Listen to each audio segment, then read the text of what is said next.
我们的家已经住了9年，近期我们改造了书房，优化了办公环境，加强了书籍和文件的收纳功能。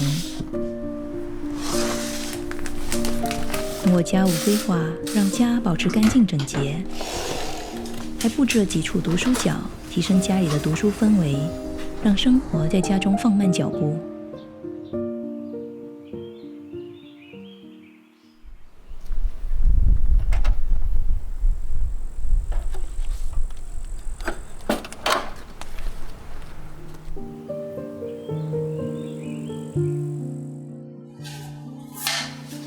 寒露一至，稻田如同铺开的一幅金色画卷。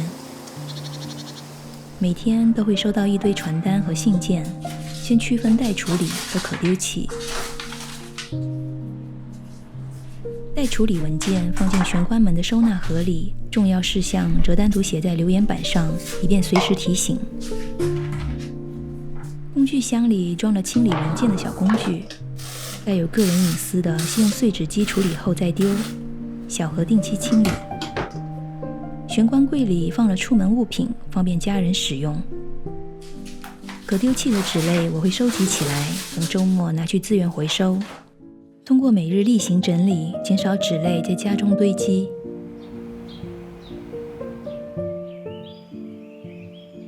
最近我们把书房搬到了朝南的房间，做了一整面的植物墙，使用2×4规格的纱木搭配固定配件做了装饰支柱，在支柱上悬挂植物不会损伤墙面，还在支柱上夹了2盏植物灯补充光源。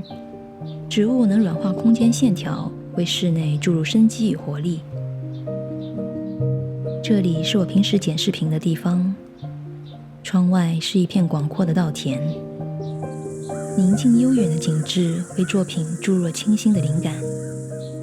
办公桌选用整块樱花木板，温润的纹理为空间增添了几分自然雅致的气息，可投入于工作，也可沉浸于闲适。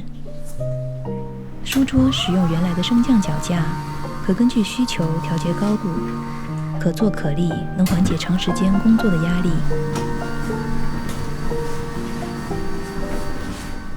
椅子选了智能办公椅，椅背和坐垫是真皮包覆，包裹感很好。腰部配备了电动调节腰托，久坐时为腰部提供更好的支撑。Y 先生将原来的壁柜改成了书柜，增加了读书空间。用承重力更高的部件固定支柱，每一层都用坚固的松木集成板做了可调节隔板。我用这种卡纸制作了书籍分类索引卡，将书籍按类别进行摆放，方便家人找书和归位。Y 先生还给书柜装了感应灯带，光线弱的时候，它会照亮书柜，方便找书。入门处做了书籍展示架，定期轮换不同主题的书，激发阅读兴趣。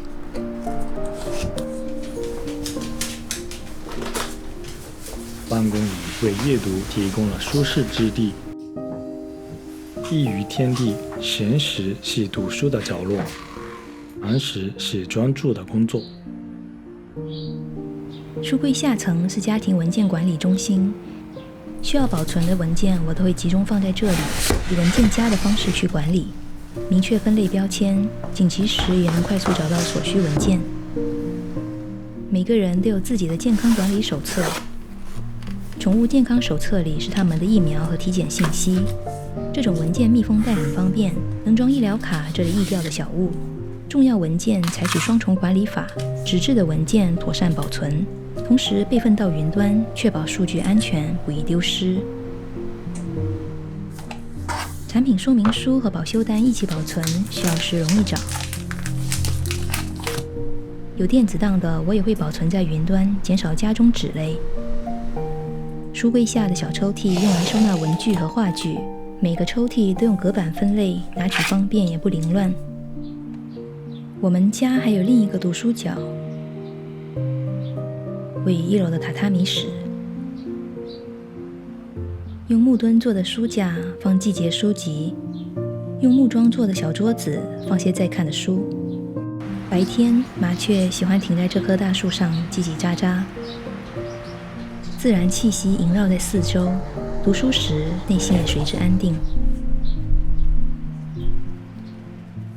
在这个家中，我们感受到时光流逝的美好。